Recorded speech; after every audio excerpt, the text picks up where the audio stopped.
Jesus disse que haveria um tempo em que o noivo seria tirado, e esse seria o tempo de jejuar. Jesus disse isso aos seus discípulos.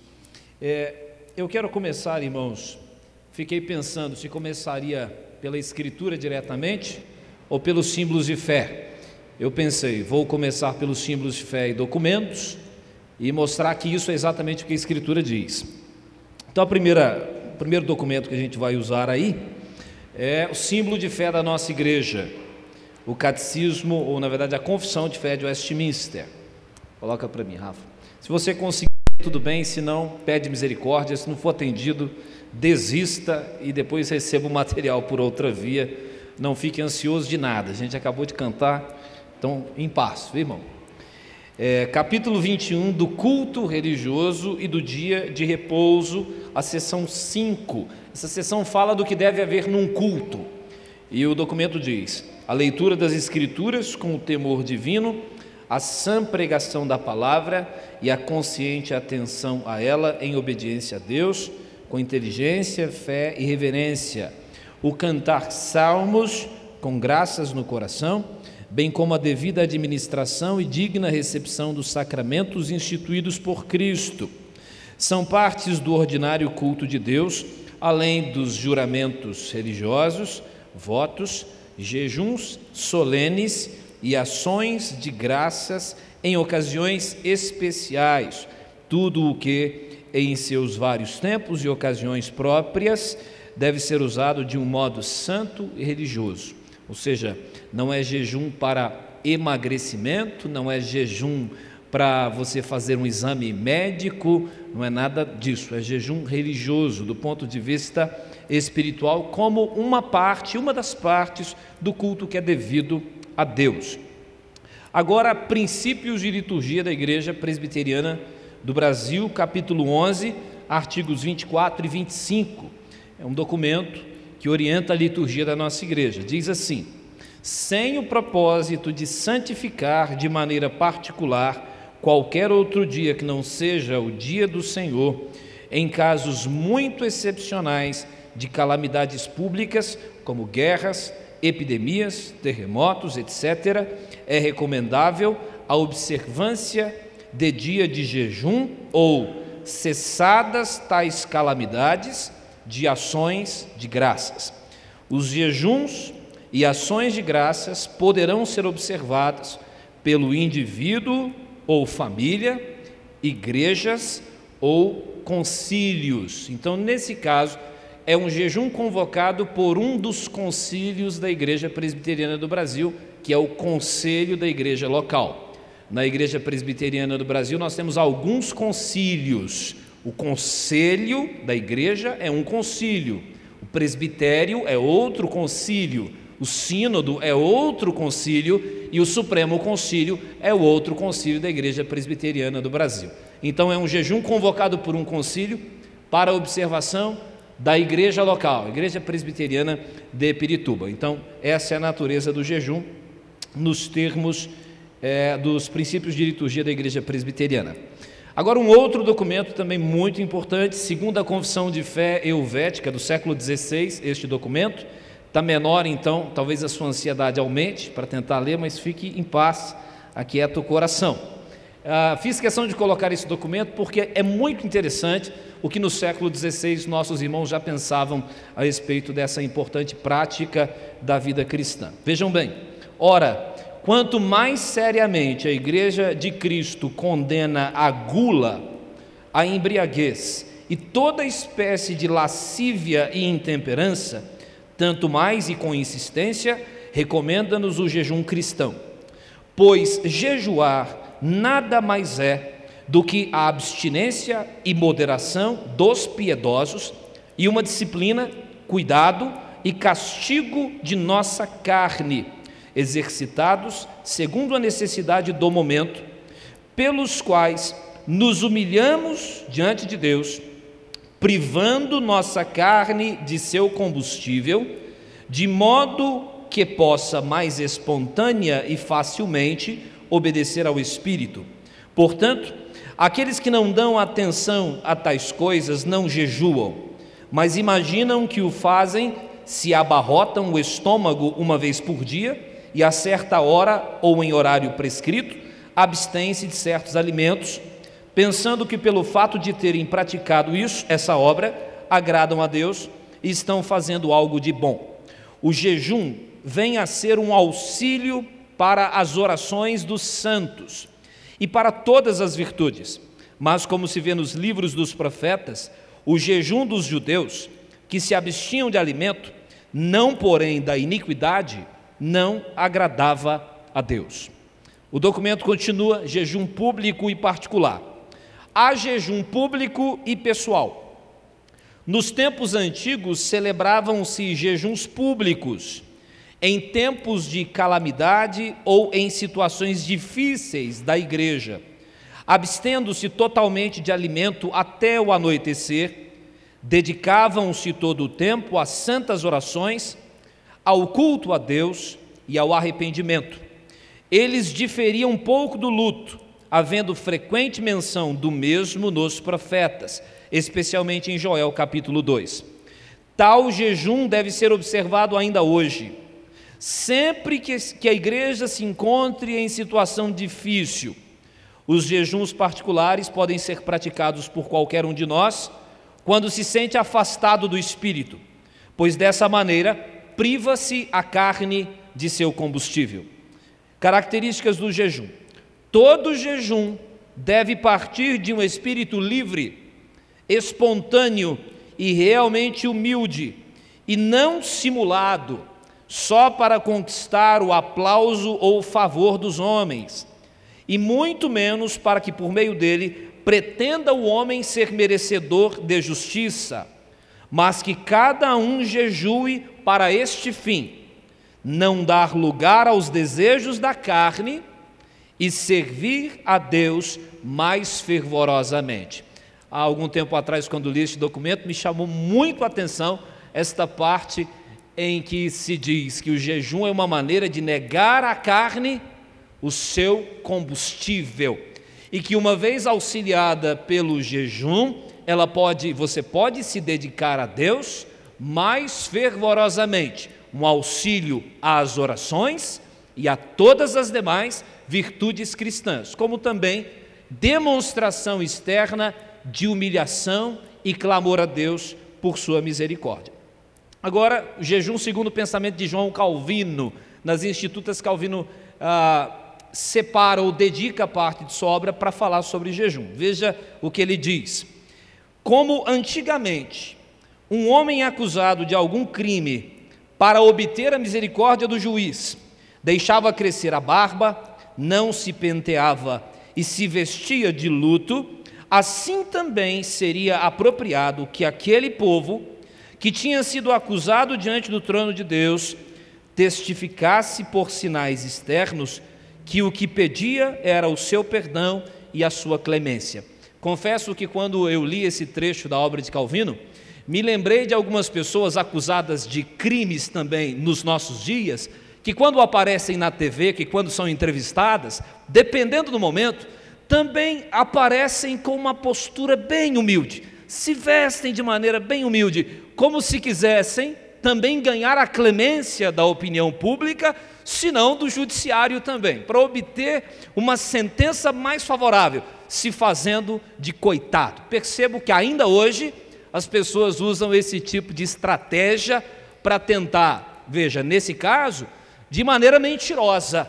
A pessoa se passa por arrependida, mas na verdade não está, apenas querendo o favor, nesse caso do judiciário ou da opinião pública. Agora, nesse caso, era uma disposição de coração genuíno. Por fora, a pessoa aparenta quebrada e se humilha, e isso condiz com as disposições do coração. O coração está quebrado, o coração se humilha, e aí do lado de fora a pessoa também faz a mesma coisa. O lado de fora coincide com as disposições interiores do coração. Calvino continua: em suma, pode-se admitir assim: sempre que surgem controvérsias acerca da religião, a qual precisa ser decidida ou em um sínodo ou em um tribunal eclesiástico, sempre que se trata de eleger um ministro, enfim, sempre que se discute alguma coisa difícil e de grande importância, por outro lado, quando aparecem os juízos da ira do Senhor, como pestilência, guerra e fome. Esta é uma santa e salutar ordenança em todos os séculos, que os pastores exortem o povo ao jejum público e orações extraordinárias. E finalmente, na opinião de Calvino, com base na Escritura, o jejum santo e legítimo tem 3 finalidades. Pois dele usamos ou para macerar e sujeitar a carne, para que não se refestele, ou para que estejamos melhor preparados às orações e santas meditações, ou para que seja testemunho de nossa humilhação diante de Deus, enquanto queremos confessar nossa culpa perante Ele. Então veja que para Calvino o jejum é um auxílio às orações e às virtudes. Para Calvino o jejum é negar à carne o seu combustível, tem a ver com o domínio próprio, e também jejum é demonstração externa de humilhação. Quando o pecador arrependido confessa seus pecados e deseja receber de Deus clemência e perdão. Então, estes são alguns dos documentos. Existem vários e vários outros sobre este assunto. Lendo a Escritura e alguns documentos, veja, eu tentei apresentar um resumo daquilo que até agora já foi dito e o que será dito com base na Escritura. Observe com atenção: jejum, choro, pranto, oração, como fome de Deus, desejo por uma comunhão mais íntima com o Altíssimo, necessidade de capacitação e direcionamento, livramento do materialismo e desejo de santificação, e também demonstração externa de um coração entristecido e arrependido, que confessa seus pecados e reconhece merecer, receber o justo castigo divino, mas que, humilhando-se, deseja achegar-se novamente ao Senhor com o anseio de ser poupado de sua ira e de receber seu perdão, misericórdia, compaixão e benignidade. Nós vamos ver agora isso, como isso aparece na Escritura em alguns textos bem claros. Será um tempo agora de leitura da Escritura. O texto está num contexto muito específico, a gente não vai explorar todos os contextos, mas apenas para fundamentar aquilo que está sendo dito. Primeiro deles, segundo livro de Samuel, capítulo 12, do verso 16 ao verso 23, um jejum praticado por Davi numa situação muito difícil. Já adianto que no caso de Davi, evidencia-se que nem sempre aquilo que você está pedindo a Deus e clamando, usando o jejum nessa dinâmica, nem sempre você recebe. É possível que você jejue e ore diante de uma situação muito difícil, querendo que Deus atenda a sua oração e haja na sua direção, mas é possível que Deus diga não. Veja, demonstrando claramente que jejuar não é uma maneira de barganhar com Deus, como se quando jejuássemos, já garantiríamos o resultado. Deus vai nos dar o que queremos, todas as vezes que jejuarmos, e essa não é a realidade, o texto mostra isso. Veja bem, buscou Davi a Deus pela criança, jejuou Davi e vindo passou a noite prostrado em terra. Então os anciãos da sua casa se achegaram a ele para o levantar da terra, porém ele não quis e não comeu com eles. Ao 7º dia morreu a criança, e temiam os servos de Davi informá-lo de que a criança era morta, porque diziam: eis que estando a criança ainda viva, lhe falávamos, porém não dava ouvidos à nossa voz. Como, pois, lhe diremos que a criança é morta? Porque mais se afligirá. Viu, porém, Davi que seus servos cochichavam uns com os outros, e entendeu que a criança era morta. Pelo que disse aos seus servos: é morta a criança? Eles responderam: morreu. Então Davi se levantou da terra, lavou-se, ungiu-se, mudou de vestes, entrou na casa do Senhor e adorou. Depois veio para sua casa e pediu pão, puseram-no diante dele e ele comeu. Disseram-lhe seus servos: que é isso que fizeste? Pela criança viva jejuaste e choraste, porém, depois que ela morreu, te levantaste e comeste pão. Respondeu ele: vivendo ainda a criança, jejuei e chorei, porque dizia: quem sabe se o Senhor se compadecerá de mim, e continuará viva a criança. Porém, agora que é morta, por que jejuaria eu? Poderei eu fazê-la voltar? Eu irei a ela, porém ela não voltará para mim.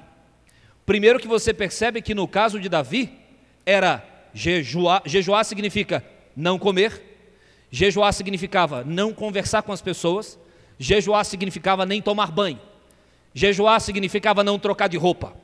Naquele contexto, o jejum estava acompanhado, às vezes, por outros comportamentos externos: pano de saco, cinza, rosto na terra, não come, não conversa, porque a dor é tamanha, a necessidade de uma intervenção de Deus é muito grande. É como se alguém se voltasse tanto para Deus, mas tanto para Deus, que todas as outras coisas perdem o sentido. Ele não tem mais atenção. Vou tomar banho para quê, se preciso de uma intervenção divina? Vou comer para quê, se de fato o que eu preciso é de um milagre de Deus? Vou conversar com as pessoas para quê, se eu estou pedindo a Deus um milagre? Veja, daí a ideia de jejum como fome de Deus.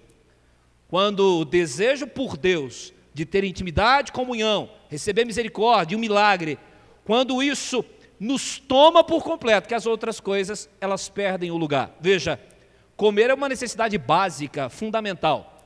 Quando isso dá lugar a um desejo muito maior, por um milagre de Deus na nossa vida. É o caso de Davi. E o interessante é que você percebe isso nele. Veja a oração dele, uma situação muito difícil. A criança adoece mortalmente, e a convicção de Davi é: quem sabe Deus não me ouve? Quem sabe Deus não me ouve e livra a criança, e ela não morre? Quem sabe? Veja, não há uma garantia, há uma possibilidade, ele se agarra a essa possibilidade, mas quando ela não vem, Davi não blasfema, Davi adora, é o que o texto diz.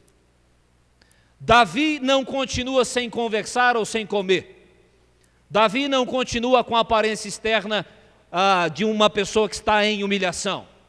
Ele se levanta, ele come, ele toma banho, ele muda a roupa.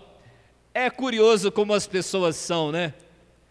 Quando você se humilha diante da dor, talvez alguém até passe e dê um tapinha nas suas costas e diga: era o que esperávamos de você. A situação é para chorar e você está chorando.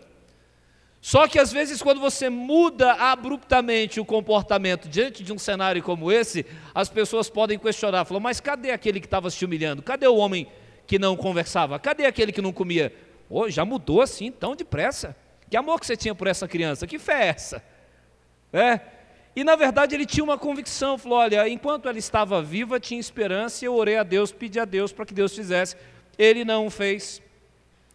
Eu vou continuar jejuando e clamando, eu irei a ela, mas não ela a mim, no sentido de que ele ora a Deus para que Deus faça alguma coisa, mas isso não necessariamente trará o filho de volta, a criança de volta. Então essa é a convicção de Davi. Vejam então os elementos do jejum nesse texto.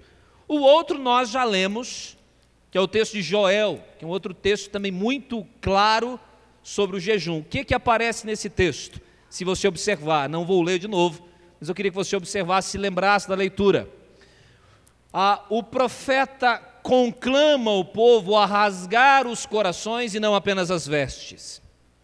O que o profeta está dizendo é que o comportamento externo, dissociado de uma real disposição interna, ou seja, se eu me humilho por fora, mas por dentro não, se por fora eu me pareço com alguém que está se humilhando e confessando pecados, está arrependido, mas do lado de dentro isso não é real, esse jejum não agrada a Deus. O aspecto externo tão somente não vale de nada, é inútil. Deixar de comer e se abster de coisas sem ter uma fome de Deus no coração, isso não vale de nada. O que Joel então vai falar aqui sobre jejum? Ele fala sobre o reconhecimento do pecado. Uma pessoa sabe que é pecadora, essa pessoa confessa seu pecado, se arrepende do pecado, tem uma nova disposição, ou seja, tem conversão também. Então é pecado, confissão, arrependimento, conversão, humilhação, e esse pecador se achega diante de Deus, humilhado, pedindo que Deus o poupe de sua ira, e ao invés da ira e do juízo, derrame misericórdia, graça, perdão, benignidade. Veja, Deus havia pronunciado castigo sobre a nação. O pecador então se apresenta diante de Deus. O jejum, o comportamento externo, mostrava algo que tinha dentro do coração, ou seja, Deus, afaste de nós a sua ira, poupe a nossa nação, tenha misericórdia de nós. Nesse sentido, nós não sabemos se o que tem acontecido no nosso país ultimamente é semelhante àquilo que aconteceu nos dias do profeta, porque nos dias do profeta nós temos a revelação escrita de Deus que diz que isso era. Aquilo que vinha de Deus, aquele juízo, de fato vinha de Deus. O que está havendo, a gente sabe que certamente está acontecendo porque Deus decretou assim. É da vontade de Deus tudo o que nós estamos vivenciando. E aí eu penso que nesse sentido, queridos, a postura de Davi ao jejuar pode ser a nossa. Ao orarmos e jejuarmos diante do Senhor, estamos dizendo, quem sabe o Senhor se compadeça de nós, quem sabe o Senhor nos livre, quem sabe Ele não derrame mais misericórdia sobre nós, quem sabe Deus não refreie tudo o que está acontecendo, quem sabe? Existe a possibilidade de que Deus nos ouça, estenda a mão, estanque o que está acontecendo e reverta o cenário. Essa é a nossa postura. É possível que Deus nos atenda, é possível que Ele haja. Então, nesse aspecto, o texto de Joel mostra o jejum, então, como humilhação externa do pecador que clama por misericórdia e ele se converte ao Senhor e deseja voltar para a presença do Senhor. Um outro texto também na mesma direção, não vou ler o texto, depois você pode ler com mais cuidado, mas é o texto de Jonas 3, do verso 1 ao verso 10. Jonas estava em Nínive. Você se lembra do sermão de Jonas? Em 40 dias, Nínive será subvertida. Era um sermão sobre o juízo de Deus, sobre o castigo divino. Diante daquela mensagem de juízo, o que houve? O povo se arrepende, o povo jejua. Eu queria apenas que você olhasse para o texto. Veja mais no finalzinho, o texto diz assim: mas sejam cobertos de pano de saco, tanto os homens como os animais, e clamarão fortemente a Deus, e se converterão, cada um do seu mau caminho, e da violência que há nas suas mãos. Mais uma vez, muito semelhante àquilo que Davi disse. Veja, quem sabe se voltará a Deus, e se arrependerá, e se apartará do furor da sua ira, de sorte que não pereçamos. Viu Deus o que fizeram, como se converteram do seu mau caminho, e Deus se arrependeu do mal que tinha dito lhes faria, e não o fez. Mais uma vez, estou diante de uma mensagem profética que diz que Deus destruirá a nação inteira. Isso produz na nação, nas autoridades, arrependimento, confissão, humilhação, e eles se voltam para Deus. Há uma esperança. Quem sabe Deus não se volte para nós e nos livre do castigo que Ele disse que derramará sobre nós. Quem sabe? No caso dos ninivitas, seja nesse texto ou no Novo Testamento que o Senhor Jesus confirma, houve um grande avivamento, o povo se arrependeu e Deus não os destruiu como havia dito que faria. Textos do Antigo Testamento, então, que nos orientam sobre a prática do jejum, né? Olhe atentamente, pense nisso, e já faço uma aplicação aqui com base no que lemos até agora, que eu tenho pensado muito sobre isso. Em momentos de crise ou quando coisas ruins acontecem, Geralmente, algumas pessoas aprendem lições preciosas, mas outros não, outros nadam na superfície. O que eu quero dizer com isso? Se o seu carro é furtado e você não tinha seguro, alguns pensam assim: o próximo carro que eu tiver, eu terei seguro. Foi isso que ele aprendeu. Se ele vê alguém que teve ou tinha condições de fazer um seguro de vida, tinha dinheiro para fazer, podia fazer, não fez e morre, ele pensa: meu Deus, preciso de um seguro de vida, não é?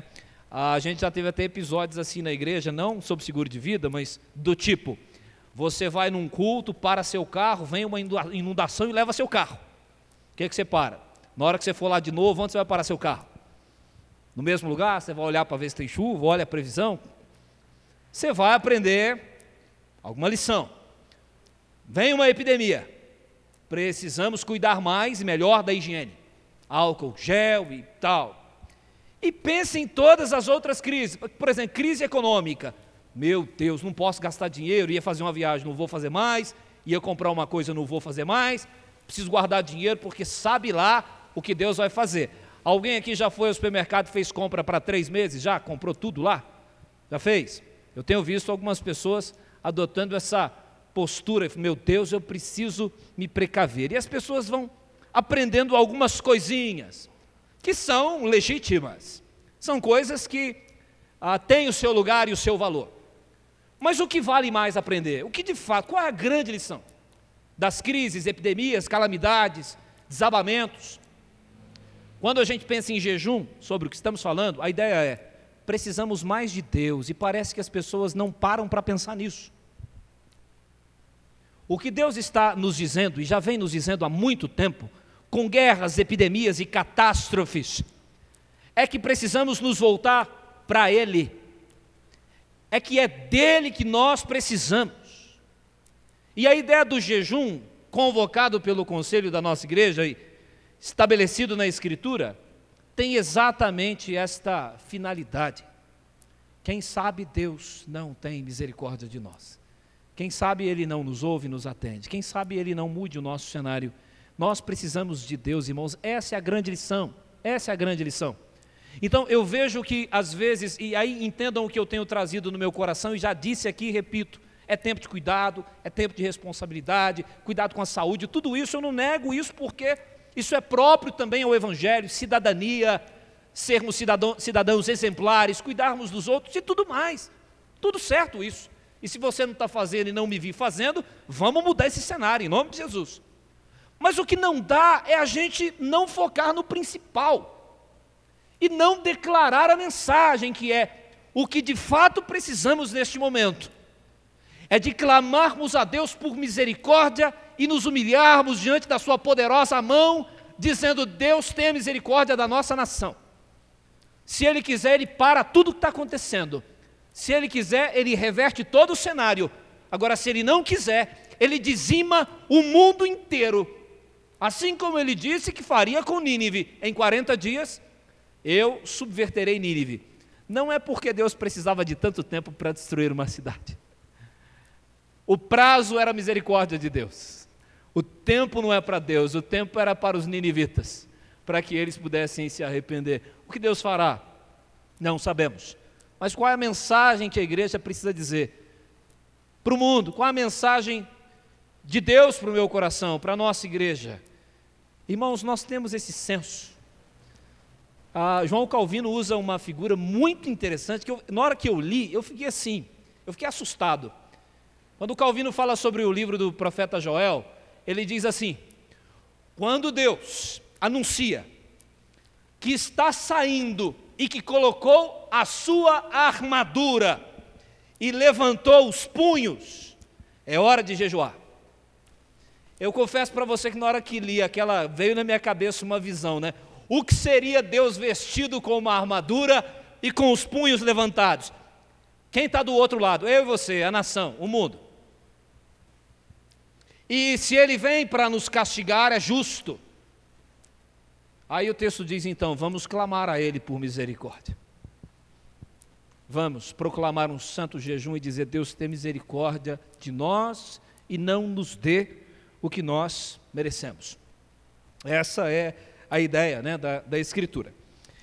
Outros textos da Escritura, do Novo Testamento, há vários textos, eu não lerei todos eles, certamente, mas apenas uma lembrança aqui, Novo Testamento agora. Jesus Cristo orou e jejuou, você se lembra disso? Durante quanto tempo? De acordo com o texto? 40 dias e 40 noites. Mateus 4, verso 1 e 2. A seguir foi Jesus levado pelo Espírito ao deserto para ser tentado pelo diabo, e depois de jejuar 40 dias e 40 noites, teve fome. Por que Jesus jejuou? Ele precisava disso? No caso de Jesus, você percebe que o jejum tem a ver com a busca por uma capacitação para o cumprimento de uma missão. É claro que a dinâmica da tentação no deserto tem também um outro significado, mas Jesus recebeu a unção do Espírito Santo também, numa medida incomparável. Jesus foi designado para cumprir uma missão, e assim, nesse sentido, Jesus leu a Escritura, Jesus orou ao Pai, e Jesus jejuou, capacitando-se para cumprir a missão. Lucas 2, versos 36 e 38, o texto nos fala de Ana, que servia ao Senhor, uma viúva, já 84 anos viúva, ficou casada durante 7 anos, 84 anos como viúva, servia ao Senhor intensamente com jejuns e orações, dia e noite, é o que o texto registra. Mateus capítulo 6, Jesus não condena o jejum, pelo contrário, condena o exibicionismo espiritual. Pessoas que quando oram e jejuam, têm por objetivo chamar a atenção das pessoas, ter a sua espiritualidade validada, receber glória e louvor para si. O desejo não é ter mais de Deus, é ter mais aplausos das pessoas. Jesus então condenou o jejum como exibicionismo. O texto diz: quando jejuardes, não vos mostreis contristados como os hipócritas, porque desfiguram o rosto, com o fim de parecer aos homens que jejuam. Em verdade vos digo que eles já receberam a recompensa. Veja como Jesus valida o jejum. Tu, porém, quando jejuares, unge a cabeça e lava o rosto, com o fim de não parecer aos homens que jejuas, e sim ao teu Pai em secreto, e teu Pai que vê em secreto te recompensará. Jesus não está, meus irmãos, condenando neste texto o jejum público, o jejum da igreja. Como a gente vai ver, isso aconteceu ao longo do Novo Testamento. O que Jesus está condenando é quando a intencionalidade é essa, quando eu faço isso para chamar a atenção das pessoas, e aí Jesus diz, a ideia é, Deus vai te ver. Veja que Jesus repete aqui o que ele disse sobre a oração. Em relação à oração, Jesus diz, você entra para o quarto, ora em secreto, e o Pai que te vê em secreto te recompensa. Oração. Sobre jejum, Jesus fala algo semelhante. Olha, não jejue para parecer aos homens que você jejua. O Senhor te vê e Ele vai te recompensar. Então Jesus não condena o jejum, mas condena o exibicionismo que pode estar relacionado a esta prática da disciplina da vida cristã. E finalmente o texto que a gente usou, ou que eu usei, para colocar aquela expressão, né? O noivo foi tirado, é tempo de jejuar. Texto de Mateus 9, do verso 14 ao verso 17, Jesus Cristo disse, o texto diz na verdade, vieram depois os discípulos de João e lhe perguntaram, por que jejuamos nós e os fariseus muitas vezes, e teus discípulos não jejuam? Respondeu-lhes Jesus, podem acaso estar tristes os convidados para o casamento, enquanto o noivo está com eles? Dias virão, contudo, em que lhes será tirado o noivo, e nesses dias hão de jejuar. Ninguém põe remendo de pano novo em veste velha, porque o remendo tira parte da veste, e fica maior a rotura. Nem se põe vinho novo em odres velhos, do contrário, rompem-se os odres, derrama-se o vinho, e os odres se perdem. Mas põe-se vinho novo em odres novos, e ambos se conservam. Há uma crítica dos discípulos de João a ideia é que não seja ela com uma dupla intenção ou uma intenção maliciosa. Mas a ideia é, porque nós, discípulos de João, jejuamos e os fariseus muitas vezes e vocês não? O que há de errado? Não é? Muito embora possa não haver essa intencionalidade negativa, há uma crítica feita aos discípulos de Jesus. E Jesus vai explicar por que seus discípulos não jejuavam. Veja que nesse caso o jejum aparece aqui como uma disciplina até que legalista, porque os fariseus são mencionados no contexto anterior. A lei não exigia o que os fariseus faziam. Segundo o relato da Escritura, os fariseus jejuavam 2 vezes por semana. E a lei prescrevia um jejum anual. Os discípulos, os fariseus, iam muito além daquilo que a lei estabelecia. Jesus então estabelece o seguinte: primeira coisa, o noivo está com eles. Eles vão jejuar. O que Jesus está dizendo é: o noivo é ele, a sua encarnação, sua obra, os milagres que ele fez, tudo o que ele estava fazendo. E os assistentes do noivo aqui, Jesus compara a sua relação com os discípulos e a sua vinda com um casamento. Imagine só, os assistentes do noivo eram responsáveis por alegrar a festa. É tempo de celebração. Imagina só, você vai se casar, convida os amigos e diz para eles assim: olha, vocês vão preparar a festa. É alegria, porque eu estou me casando e é festa. Aí no meio da festa, os assistentes estão tristes. Então Jesus usa essa figura, é uma parábola, para dizer o seguinte: eu estou fisicamente com os meus discípulos, estou na terra manifestando a minha glória, realizando prodígios e sinais. Não é tempo de tristeza, é tempo de celebração. Era isso que Jesus estava dizendo. Os meus discípulos não irão jejuar, porque diante dos gloriosos feitos que Jesus estava fazendo, da salvação que ele trouxe, a regra era alegria, celebração. Aí Jesus diz: mas vai haver um tempo em que o noivo será tirado. E aí eu lhes digo, aí sim jejuarão. Há quem diga que Jesus só se referia ao período entre sua morte e sua ressurreição, como se o jejum ou a tristeza só pudesse acontecer ali. Mas o entendimento majoritário é que esse tempo de jejum, ele durará até o retorno do nosso Salvador, quando nós o veremos como ele é e seremos como ele é. O que Jesus está dizendo é: quando ele estava com eles, foi uma grande manifestação do poder de Deus, da graça, dos milagres. Então não era tempo de calamidade, era tempo de bênção. Agora, quando o noivo sai, é uma grande calamidade. Não termos o noivo conosco, não termos Cristo fisicamente conosco, é tempo de crise, sofrimento, angústia. Essa é a ideia. Então o que Jesus estava dizendo é: quando o noivo for retirado, aí sim vocês viverão grandes calamidades, no sentido de que não temos o Senhor conosco, e nesse tempo vocês precisarão muito de Deus. A ideia é essa. Vocês vão precisar muito, vão precisar ter muita fome de Deus para vivenciarem esse momento sem a presença física do Redentor. E aí Cristo conta 2 parábolas, inaugurando nesse texto um novo tipo de jejum. Veja que as parábolas que Jesus conta sobre odres velhos e vinho novo, e também sobre os remendos, tudo isso está no mesmo contexto. Aqui não é a minha área. Alguém aí costura bem? Eu não sei, eu sei pouca coisa de costura, mal sei recolocar um botão na minha camisa, mas talvez alguém seja mais hábil, né?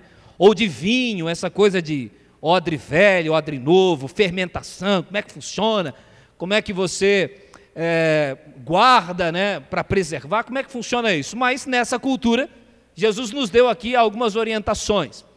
O que Jesus estava dizendo era algo mais ou menos assim, tentando transportar. Imagine que você tem uma veste, ela tem uma rotura, um buraco. Você vai fazer um remendo. Você vai usar um remendo de lã. E esse remendo, ele pode sofrer alguma alteração de tamanho, sei lá, porque foi molhado, alguma coisa, ele pode diminuir. Então você tem um buraco considerável na roupa, você vai lá e coloca aquele remendo de lã ainda não encolhido. Aí ele molha, alguma coisa acontece, o que ele faz? Ele diminui de tamanho, e ao diminuir de tamanho, o que acontece? Ele rasga a roupa. O que aumenta? O buraco, a rotura. Foi isso que Jesus falou. Quando você coloca um remendo novo em roupa velha, ele vai aumentar a rotura, vai aumentar o buraco. Então a figura que Jesus estava usando era essa. Em relação à figura do vinho, o odre aí era o recipiente para o vinho, era feito com pele de cabra ou de ovelha. Eles pegaram aquilo secava, depois eles cortavam o pelo, virava do lado avesso, fechava as extremidades, e aí colocava o vinho ali. Quando o odre estava novo, ele ainda dilatava. Então você podia colocar o vinho lá, o vinho ao fermentar, ele dilataria, aumentaria o espaço. Mas então é o seguinte, vinho novo, no odre novo, beleza. O odre novo vai dilatar, então não explode, não acontece nada. Agora, se você pega um odre velho, ou seja, ele não vai dilatar mais, e você coloca um vinho novo nele, o que vai acontecer? Ao dilatar, o odre vai se romper. Foram as figuras usadas pelo Senhor Jesus. Agora, tudo isso tinha a ver com o jejum. O que Jesus está dizendo aqui? Quando ele fala de coisas velhas e coisas novas, e que elas não dialogam. Existe uma finalização de uma etapa e o início de uma nova etapa. Isso aplicado ao jejum, o que Jesus estava dizendo aos discípulos é o seguinte: algumas disposições do Antigo Testamento, principalmente aquelas cerimoniais, elas são velhas, elas não se aplicam mais. Eu estou inaugurando um novo tempo. Jesus trouxe a salvação ao seu povo. É tempo de festa, é tempo de alegria. Nesse sentido, o que Cristo estava dizendo é que o jejum praticado por nós hoje é sempre um jejum que, ao mesmo tempo, celebra a salvação e busca a misericórdia e a graça do Senhor. O jejum nosso hoje é um jejum em Cristo, porque é um jejum novo, não mais um jejum velho, porque hoje nós celebramos a graça em Cristo Jesus. Eu estou querendo dizer que Jesus Cristo reafirmou que o jejum era para nós, mas com algumas diferenças em relação ao jejum praticado pelo povo no Antigo Testamento, no sentido de que a gente, ao jejuar, sempre vai ter esse grande motivo para celebrar, que é a salvação que nós recebemos do Senhor Jesus. Mas, ao mesmo tempo, como nós não o temos conosco fisicamente, nós o temos espiritualmente. É um tempo em que nós devemos clamar também por misericórdia e por uma intervenção milagrosa do Senhor. Depois, irmãos, leiam melhor esse texto, observem as figuras que foram usadas pelo Senhor Jesus e que a gente possa tentar entender essa dinâmica que é muito importante quando Cristo diz assim: há coisas da espiritualidade do passado que ficaram para trás. Elas não se aplicam mais a nós. Mas não significa que não exista algum princípio ou alguma coisa que ainda permaneça. O jejum não era uma prática só para eles, é também para nós. Mas o que é para nós que eles não tinham? O que nós, ao jejuarmos, levamos em consideração? Sabe o que Cristo está dizendo aqui? É mais ou menos assim: hoje, quando nós jejuamos e pedimos por misericórdia e clamor, tem muito a ver assim: Senhor, ajuda-nos a pregar o Teu Evangelho, tenha misericórdia de nós, que a igreja do Senhor cumpra a missão, que a gente tenha mais e mais de Cristo, que a gente seja mais parecido com o Senhor. Todo esse jejum neotestamentário agora tem o Senhor Jesus como referência. Fome de Deus, fome de Cristo, mais intrepidez para pregar o Evangelho, a salvação, a graça salvadora de Cristo possa alcançar os eleitos que ainda não foram alcançados. Essa é a dinâmica do novo jejum estabelecido pelo Senhor. Mas veja bem, Jesus disse: dias virão em que o noivo será tirado, e quando chegar esse tempo, eu digo, aí sim, eles deverão jejuar. Esse tempo é agora, esse tempo é para mim, esse tempo é para você. O Senhor Jesus não está conosco presencialmente, está conosco espiritualmente, mas os tempos são difíceis, calamidade, sofrimento, dores. Nossa igreja já vinha convivendo com nossas próprias dores locais, famílias da nossa igreja sofrendo, perdendo entes queridos, tristeza. A gente já vinha sofrendo, a tal ponto de a gente eu não sei você, mas quantas vezes você foi no cemitério do Jaraguá ali? Quantas vezes você foi? Final do ano para cá, quantas vezes você foi lá? E é essa coisa, a gente vem para o culto, chega aqui e falou, cadê meu irmão que estava aqui no domingo passado? O Senhor levou, então a gente já estava com o coração bem apertado, felizes porque os queridos foram para a glória, mas tristes pela partida, pela separação. Irmãos que talvez estão aqui, ou outros que não estão, que ainda estão sofrendo, angústia, ansiedade, choro, não consegue dormir, desesperado, porque a dor é muito grande, Então, considerando essas questões, a gente já estava com essa pretensão, olha, precisamos de Deus. Como a gente precisa de Deus? Consolo de Deus para nós, a paz de Deus, a misericórdia de Deus sobre nós. Não dá para a gente ficar vendo isso acontecendo ao nosso redor, com gente da nossa igreja, e essa coisa toda, ou amigos nossos, de igrejas vizinhas, ou conhecidos, e a gente continuar vivendo a vida como se nada tivesse acontecendo. Está acontecendo sim, é tempo de crise, é tempo difícil, precisamos muito de Deus, mais do que de comida, essa é a ideia. Toda a gratidão a Deus pelo que Ele tem nos dado, pelo alimento que temos, mas nós precisamos muito de Deus, daí essa ideia, fome de Deus. Que Deus tenha misericórdia de nós, irmãos.